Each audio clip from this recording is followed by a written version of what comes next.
বেহালার বিদ্যাসাগর হাসপাতাল তৈরির জন্য ভাঙা পড়েছিল তখনকার বেহালার সবচেয়ে জনপ্রিয় তেলে ভাজার দোকান বিদ্যাসাগর হাসপাতাল। এবারের বিধানসভা ভোটে যার উন্নয়ন ছিল বেহালায় সব দলগুলিরই প্রতিশ্রুতির লিস্টে। নবনির্বাচিত বিধায়ক ইন্দ্রনীল খাঁও বৈঠক করলেন হাসপাতাল কর্তৃপক্ষের সাথে। এই হাসপাতাল তৈরি হয় সিদ্ধার্থ শঙ্কর রায়ের সময়। বন জঙ্গলে ভরা এক বিরাট পুকুর, যার নাম ছিল তামলেক পুকুর, তা ভরাট করেই তৈরি এই হাসপাতালের উদ্বোধন হয়েছিল 1976 সালের 29শে জুলাই।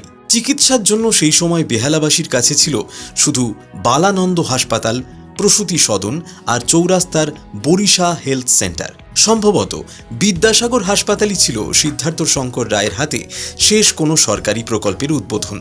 হাসপাতাল তৈরির জন্য ভাঙা পড়েছিল সেই সময় বেহালার সবচেয়ে জনপ্রিয় নকুলের তেলে ভাজার দোকান।